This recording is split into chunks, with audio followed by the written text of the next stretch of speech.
Hello, this is Kristen Adkins from Impressing Minds, and today I wanted to talk to you about reactive attachment disorder in the classroom. So I've been doing a series on reactive attachment disorder as a foster or adoptive child, and I'll put a link to a few different videos that have to do with parenting a reactive attachment disorder child. So this video is about being the teacher of one. And I have been a teacher, and I've had a few students before I adopted or did foster care who now I feel like had reactive attachment disorder. They both were in foster care and acted a certain way in front of the teachers, but acted a different way when they knew we weren't looking. One was extremely charming and mature acting, but when we weren't looking, he was downright bully, and people were almost afraid of him. He was very manipulative. I remember he wasn't at the school very long before he had almost, I don't want to say manipulated, but potentially manipulated one of the kids in his class's mother to try and adopt him. So, and she wasn't even in the foster, she wasn't even a foster mom at the time. So these are the kind of things that I want to go over. I hope you can see all right. So I'm going to use my phone. There are two types of reactive attachment disorder. I'm going to talk about the ambient type, the obvious type, the type that is openly angry and defiant. They're superficially charming, but they lack empathy. These are the kinds of kids I also talk about in my blogs so far. This is the kind of child that I'm talking about when I blog. This is the kind of child that kind of fights with you day in and day out. This is the most prevalent type of reactive attachment disorder. So this is the kind that I'm going to be discussing today. So like I said earlier, these kids are initially very charming. So they might say, "Mrs. Smith, what are we going to be learning about today?" And you're going to be like, "Wow, this kid loves learning. It's amazing." And then as you get into your lessons, they would say, "Wow, I've learned about this. This is my favorite subject. Your class is my favorite. I love learning about this," and so on and so forth. Very charming, interested in your class, interested in learning. And he seems like, or she seems like the perfect student, except for maybe they don't have their supplies, maybe they didn't bring their book, those kinds of things, because initially it mimics ADHD also. So those are kind of something that maybe this child would be misdiagnosed with from the beginning. So they would be charming, but maybe forgetful. Maybe you would think that this is a very forgetful child. However, once you get to know the child, once the honeymoon period wears off, this child is not your friend. They may become openly defiant. They may really want control of the classroom. That is ultimately what they want. So I don't know how they would do that. It could be a number of ways, but they would really want to control you. They want to control the class. They want to control the peers. They want to be in control. So how are they going to do that? They're going to create distractions. They are going to disrupt. They are going to try and lead the conversations. They're going to fight openly with you. They are going to challenge your authority. They are, they may even openly say how much they hate your class at this point. They may call you stupid. They may say, this is the stupidest class I've ever been to. You're the stupidest teacher I've ever had in class, especially if you, as a teacher, try to show a special interest in them. All of a sudden, this charming child is turned against you.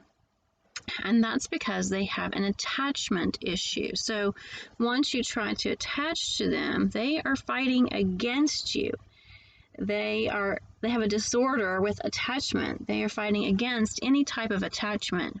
So you know good and well that when you were young, you probably had a favorite teacher, or each teacher in your childhood, you tried hard to please them, or you at least wanted to like them. You wanted them to like you.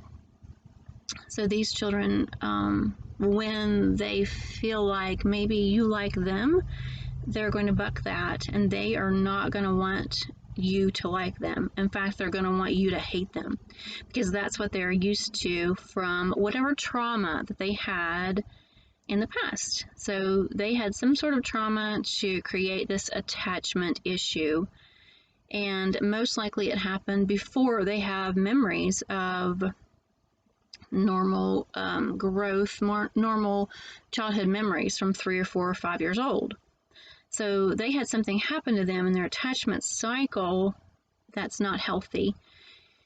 So when you, as a teacher, try to attach to them and try to make a positive impact, as we so often do as teachers, they buck that really hard. So they're trying to do everything to sabotage and to self-sabotage. They will self-sabotage any effort, anything that you want to do that's productive for them.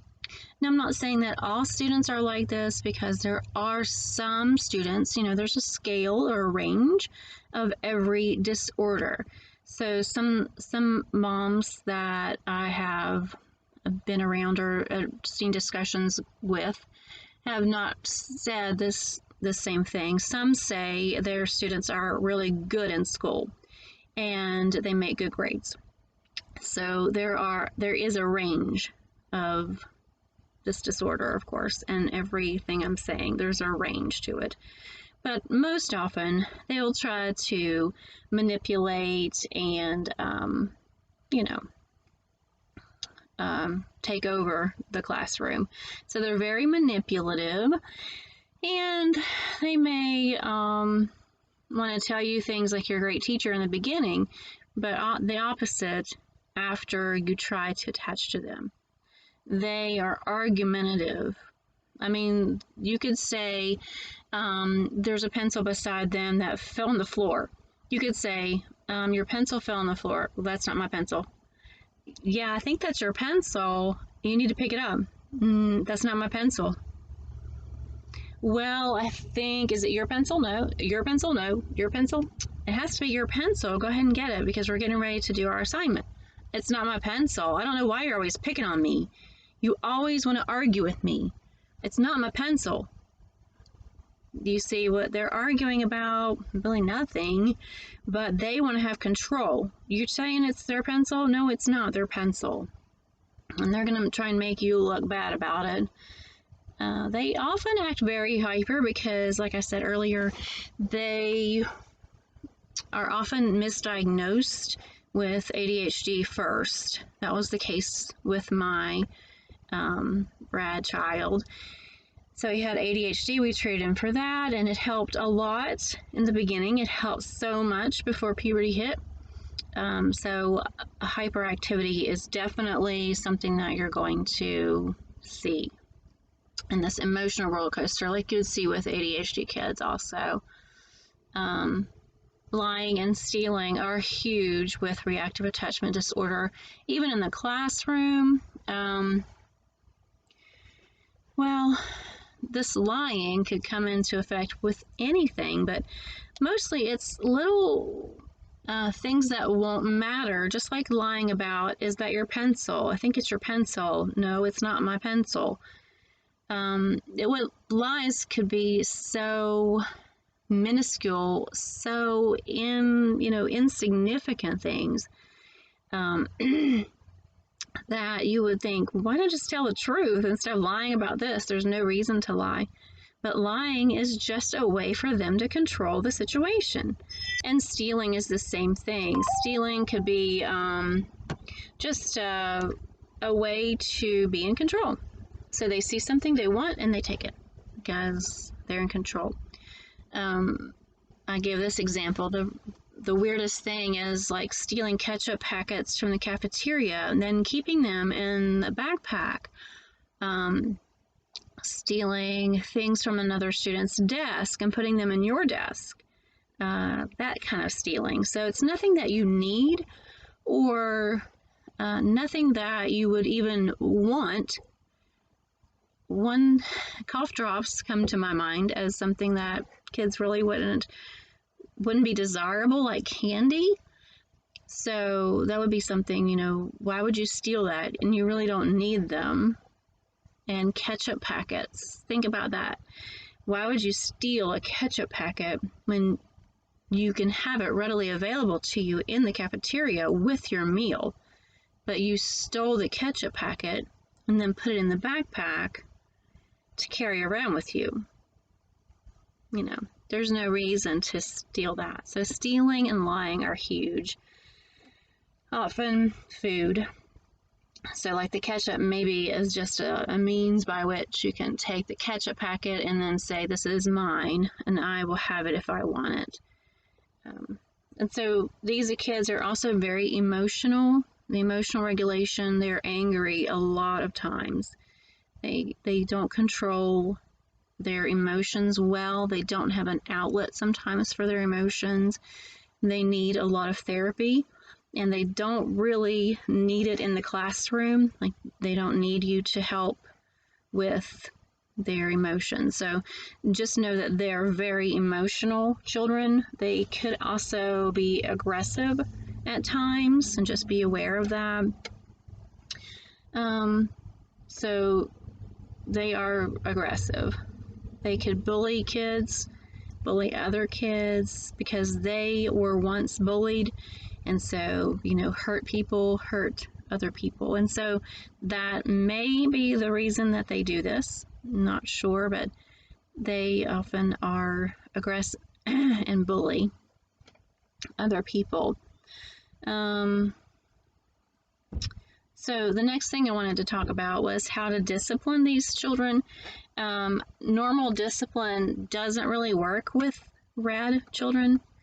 You know, getting your name on the board, they would love that. Or getting their card flipped. Oh, I get to get up and walk around and flaunt around, and I'll just skip and twirl on the way there and on the way back. You know, they would probably love that. Getting in trouble doesn't bother them. They don't care. It almost feels like sometimes they don't have anything to live for. And they don't have anybody that they want to please. They only want to please themselves. So getting into trouble doesn't bother them at all. It doesn't worry them. They're not going to be in any more trouble than they've already been in. They've been in the worst trouble of their lives when they were, you know, traumatized as an infant. So how do you discipline them? I'm just going to say to be very professional and follow the procedures and policies at your school. So if the rule is this, you do that. If they break the rule once, you follow the policy for that. If the rule is broken twice, then you step the game up. You go to step 2. So you follow the policies and procedures and the step in which they're in. And that way, when and if, you know, real disciplinary action like a suspension or other things need to be, you know, further discipline, expulsion, whatever it takes place, you have the documentation to back all that up. And actually, I would document, you know, for your own notes, what all went on in your own way, so that you can look back and say, this happened, that happened, I did this, I filled out this form, I told this person, you know, just to cover yourself for that. And so you can have conversations with mom and dad when they come in to have parent-teacher meetings, perhaps. So that's kind of what I just wanted to talk about. Is the discipline would be the last thing I wanted to talk about, and just to see if you've ever had a child with reactive attachment disorder in the classroom, and to let you know that you could share this video with a teacher who you may have in, your child may have in class this year, and comment any questions below that you may have regarding classroom management and what strategies you found that works, whether you're a parent or a teacher. Don't forget to like and subscribe. I have to say that every time. This topic, reactive attachment disorder and fostering and adopting and all that, is not very popular. So if you like and subscribe and even comment, it helps for these videos to get seen by YouTube. So comment, like, subscribe, and share. I would really appreciate it. And thanks for watching to the very end.